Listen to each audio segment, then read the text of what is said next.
Hello and welcome to Mind Renovation Nation, the show brought to you by Red Maples each and every week. We want to remind you we are your go-to source for institutional style property management of small multifamily rentals. And I am your host, Nathan Bush. And each week we bring to you real life experiences from our real estate experience. We bring industry experts, innovators, and influencers to delve deep into the challenges and opportunities facing small multifamily real estate investors, from seeking opportunities for growth and expansion to market research, implementing effective management systems, all the way to maximizing returns and minimizing expenses. We help the real estate investor gain the knowledge to compete in the current marketplace. So let's get started. Today, we've got a great show lined up for you. We are talking all about misconceptions in real estate investing. Real estate investing. If you're here today, go ahead and put in the comments that you're here so I know who you are. I'd like to say hi to you. I appreciate all of you that are supporting me and supporting the group. Go ahead and throw into the comments that you are here. Just let me know who you are, and happy to give you a shout out while you're here. All right, great. So throw in the comments that you're here. Today, we're talking about misconceptions of real estate investing. Yes, we're talking about these misconceptions that people have in real estate investing. And I want to deal with this misconception that most people have in real estate before we get too far down this whole path of the three biggest misconceptions that people might have while investing in real estate. Travis, I see you while you're out there. I think this first part of this program is going to be incredibly important for you and for a number of people that you know, Travis, when it comes to understanding the misconceptions of investing in real estate. Now, we say investing in real estate, but this is really investing in anything. So understand these core concepts and misconceptions that people have, and I think it'll make us better just overall. So let's get started. I want to talk about this first misconception. Uh, let's talk about, can you spot value? Can you spot value? If I'm looking at that group of houses, everything looks exactly the same. One of the houses happens to be a little maybe blue or turquoise. And maybe that house is worth $120,000 compared to the value of everything else in the area that might be worth $243,000. And my question to you is, can you spot the value? Can you see that? It's so important that we understand this concept of spotting value, of understanding where the value is. What does it mean when a house is $120,000 next to all the rest of the houses that are worth $243,000? Now, I think that this is an easy concept if you're just thinking about it from a fix and flip standpoint, right? You've got all these houses that are in a market and they're worth 243,000, and you see that they're worth 120,000. But my real question is, can you spot value in yourself? Look, maybe you're only making $120,000 a year, but you know that there's other people making $243,000 a year. My question to you is, what are you investing in yourself that will help drive your value to go from $120,000 a year in income to $243,000 in income? How much money would you need to put into that house to get it to go from the value of $120,000 to the value of $240,000? How much value do you need to invest into yourself to go from $120,000 a year in income to $243,000 in income? See, I think the misconception that a lot of people have, before I even get into the big misconceptions investing in real estate, is that they need to do everything. They need to be everything. They need to achieve everything. And they seem to forget that it requires an investment in something other than the home, the asset called themselves, in order to get from where they are to where they want to go. So many people, we have limited resources, correct? So our funds are limited, our time is limited, but we have these limited resources. And my question to you is, how do you invest those limited resources? How do you invest your time? Is there certain things that the value of somebody who's worth $243,000 a year is doing differently than somebody who's worth $120,000 a year? What do you need to put onto your calendar? What do you need to build into your time that you're not? And what do you need to get rid of that other people who are achieving that level of value need to do in their lifetime? And so this concept of understanding, valuing our time, valuing our money, where we put our money, where we invest our money, this is all has to do with these misconceptions that people have when they invest in real estate. So I have to ask you this question. If you're on this show, I'm sure you're interested in real estate. What do you believe to be true about real estate investing? If you're watching this on replay, you can go ahead and throw it in the comments. I will throw out some answers there in the comments for you that are watching on replay later on. But for those of you that are on the show, what do you believe to be true about real estate investing? What are some just core common beliefs that you have? Do you believe that real estate investing is the only way to wealth? Do you believe that you have to invest in real estate in order to make money? What are these beliefs that you have?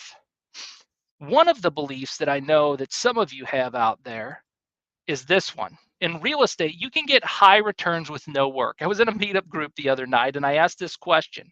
The higher the risk, the higher the what? Now, I know some of you are going to type in the comments for me reward. And it couldn't be further from the truth, because what I said is the higher the risk, the higher the likelihood that you're going to fail. And so we have this misconception that real estate investing is going to be high returns with no work. Travis had this to say. He said, it should be a portion of your investment, not all in investment. Yes, I totally agree. Real estate can be a part of your investment. I think the first thing that you invest in before you even consider investing in real estate is yourself, the most valuable asset that you have compared to all the other people. I read this one time where it was like, if they're able to do it, then shouldn't I be able to do it? If another man is able to do something, another woman is able to do something, shouldn't I be able to do it? Maybe they possess certain skills or talents or abilities that they, have grown or groomed or achieved over time. But I just certainly believe that if, and maybe you're a lot like I am, maybe you believe that if somebody else can do it, so can you. Why not you? So let's dive a little bit deeper into this misconception of high returns with no work. In fact, there is 4 types of work, no matter what you're doing. There's no such thing as passive income, guys. I hate to bust your bubble. I hate this show's all about misconceptions. There is no such thing as passive income. Now, you can receive money while you're working on other things, but eventually, if you don't manage the things that you're supposed to be managing, that income will eventually go away. By the end of the show, I'm going to prove it to you. But for right now, understand there's 4 pieces of work that you're going to do no matter whether your investment's passive or not. And that first type of work is called foundational tasks. Foundational tasks. Every building begins with a foundation. It might not be visible, but it's part of what holds everything together. These are base tasks that stabilize our daily routine. For instance, setting up the right tools, establishing the right protocols, creating the right conductive work environment. There's foundational tasks that you will have to do no matter what your investment strategy is. And so we just always have to understand that we will always work on these foundational tasks. The second one are these architectural tasks. Once a foundation is set, the architect plans, designs, and lays out the entire functionality of the building. Lays out the entire functionality of the building. And in your life, you'll have those foundational tasks, those protocols. Then you'll also have these architectural tasks that have to be done. These architectural tasks are crafting a vision, setting goals, setting trajectory, ensuring day-to-day alignment of long-term strategies. We always have architectural tasks no matter what the program is that we're working. I work with so many investors in our real estate management organization, and a number of them, there's 2 different types of investors that I typically find. Ones that want to be micromanaging their investment. They want to be literally day to day micromanaging, hand holding us as the manager, trying to give us direction on every single thing that we should be doing. My question would be, to those people who want to be so hands-on and so involved, so down in the weeds, my question to you would be this: what is the value of your time worth? Why not spend your time on these 4 tasks as an investor and allow us as the management company, for you who are or very involved, allow us to do our work. Pay us the value of our work that we do so you can go do higher value things, foundational tasks, architectural tasks. How about this task for no matter what your level is of success? You have networking tasks that have to be done. See, there is no passive income because you got to continue to grow this thing. You've got to continue to scale this operation. The minute that you stop growing, my dad says you start shrinking. You start going backwards. You start dying. And so we want to continue this growth trajectory. And so we have foundational tasks, architectural tasks, networking tasks, bringing people together, making connections, solidifying those things that I need to have in place in order to protect my investments long term. And then we have these tasks no matter what. Innovation tasks. What are innovation tasks? What do you think? Give you a second to think about it. What are innovation tasks? Yeah, I'm sure you know. See, innovation tasks are the elements of art that you're able to work into your daily life. These are maybe a little bit more novelty, but they're what allow you to stand out. Innovation tasks are the ones that continue to push your dream forward.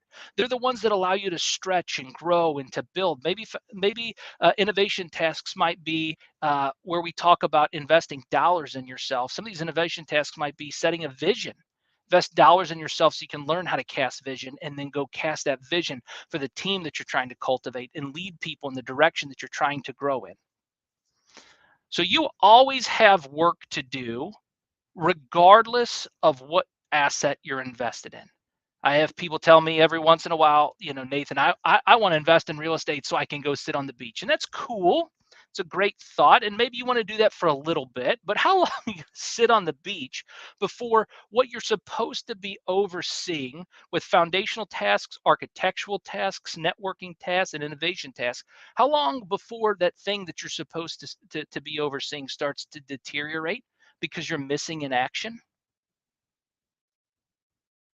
I want you to understand a little bit more about this concept of passive income. You cannot be passive as an investor, but you also can't be overly involved in the things that you should be paying other people to do to drive the value of your time.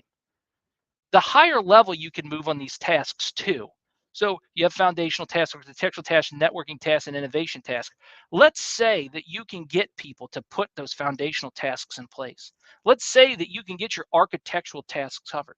Heck, let's even say you've built out a huge team and you can get these networking tasks covered. You still always, as the leader who's growing that level of wealth, have a responsibility to innovation tasks because there's people that depend on you continuing to grow. See how this works?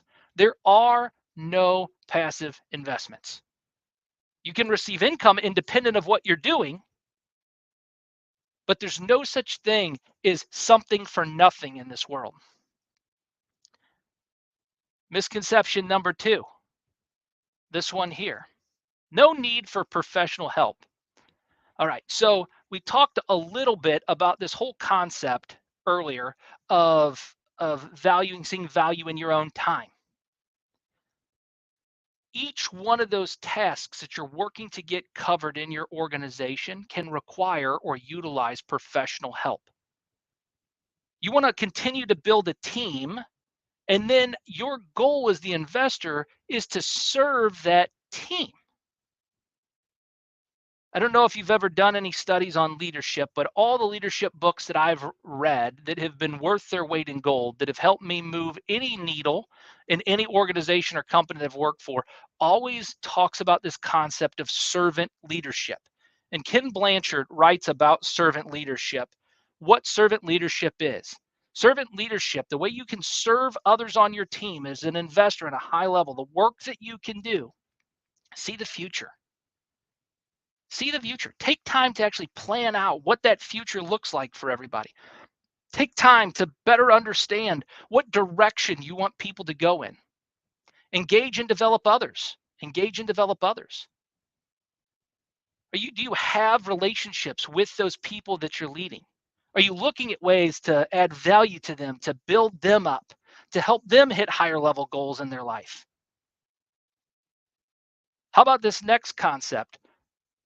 Reinvent continuously. What do you need to reinvent in your organization that will help continue to grow that team of people that are professionals that are working towards those common goals with you? Value results in relationships. If you're going to serve others, praise the results that they get for you.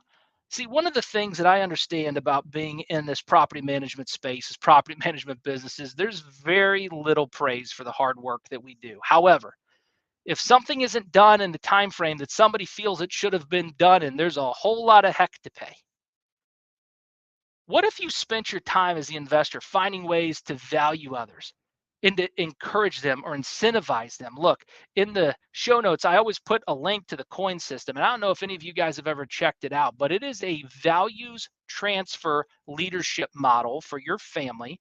And my wife wrote the coin system book to help you transfer those family values. She's a doctorate in leadership.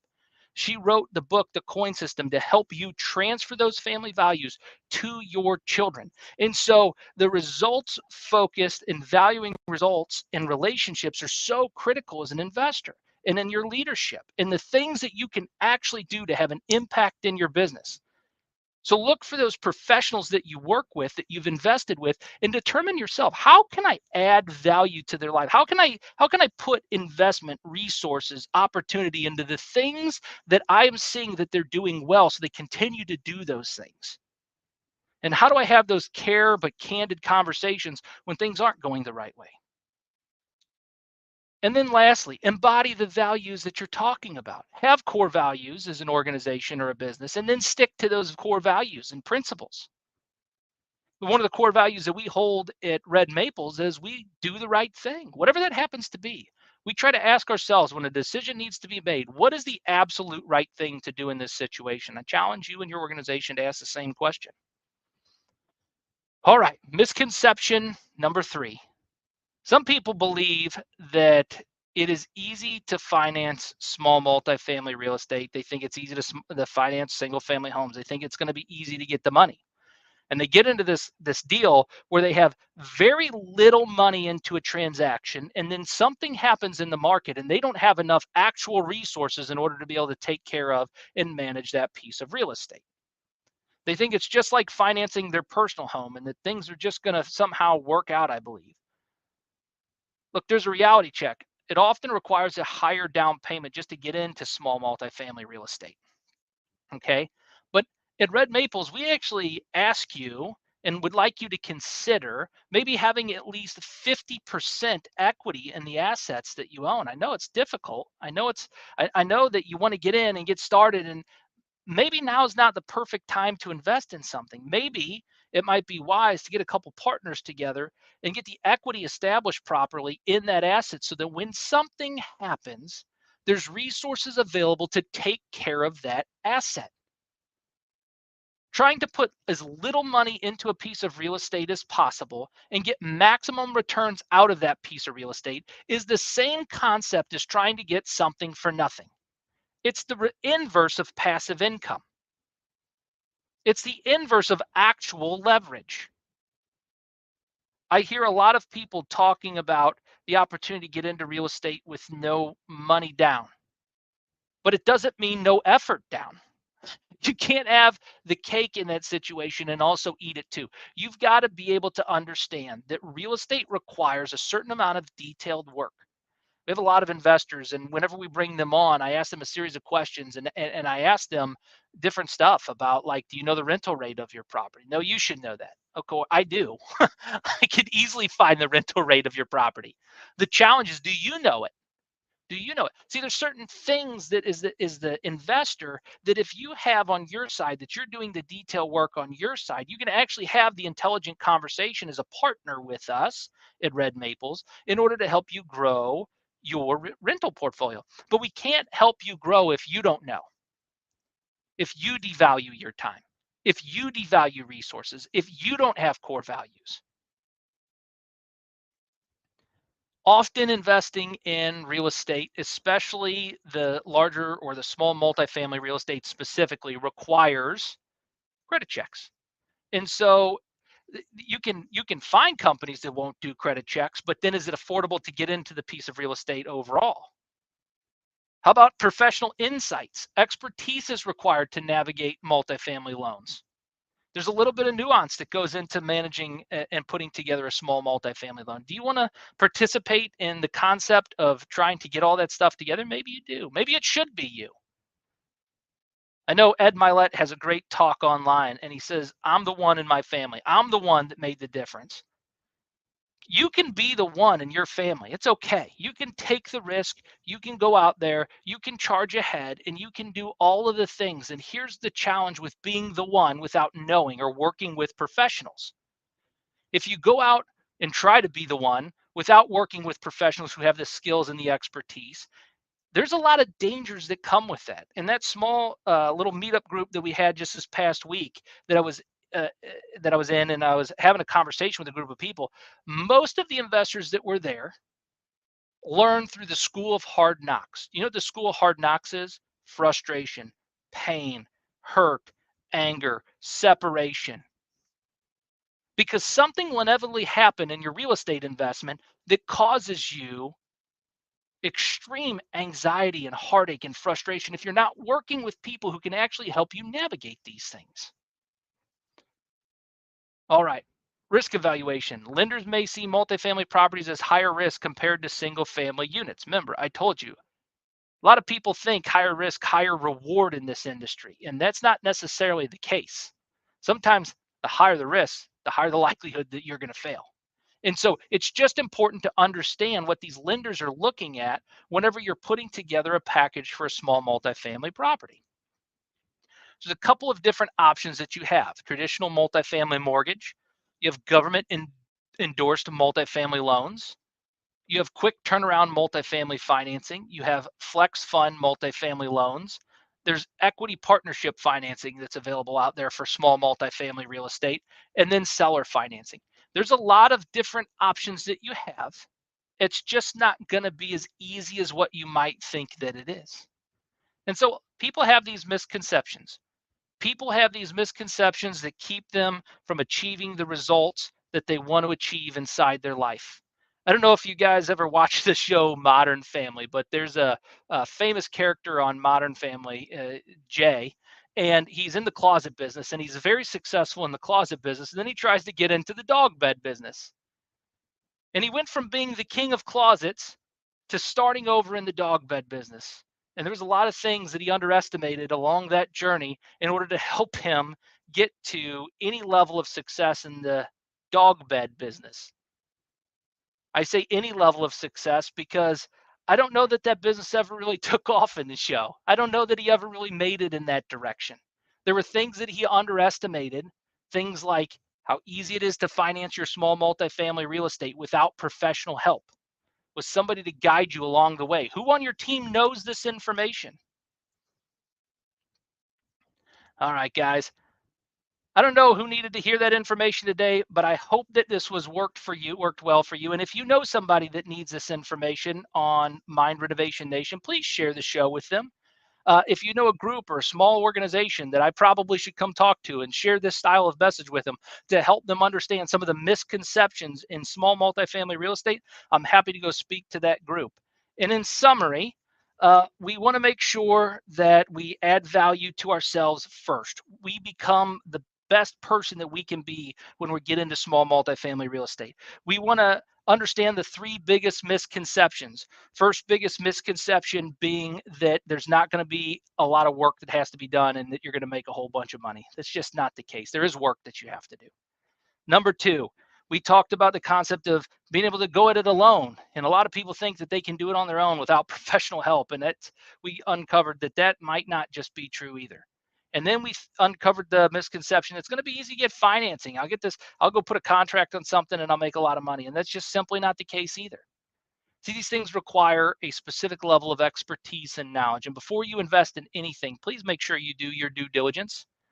In the words of William Wallace from the movie Braveheart, every man dies, but not every man really lives. And so I want you to know and understand that every man's going to die, but not every man's truly going to live. And if you're going to live in the world of real estate as opposed to die in the world of real estate, might it be wise to avoid and offset some of these misconceptions that you might have going into it? All right, guys, appreciate the time. Thanks for checking me out on my YouTube channel. Make sure that you subscribe. I'm trying to get my YouTube channel subscribers up to 1,000 right now. And so if you could help me, that would be extremely helpful. Who do you know that can go over and subscribe to my YouTube channel? In addition to that, I did a 4-hour live cast past Saturday, with a group from the Gateway to Freedom. That's a speaking conference that's coming up in St. Louis on November 4th and 5th. Tomorrow, I've got another release of one of those conversations on my YouTube channel. So if you want to go hear from Christina Aguilera and just her segment, that will be released tomorrow at 10 a.m. on my YouTube channel. I highly recommend, if you didn't get a chance to listen to the 4-hour live cast show, you go back and watch that one as well. You guys have a good afternoon, and thanks for taking the time with me today.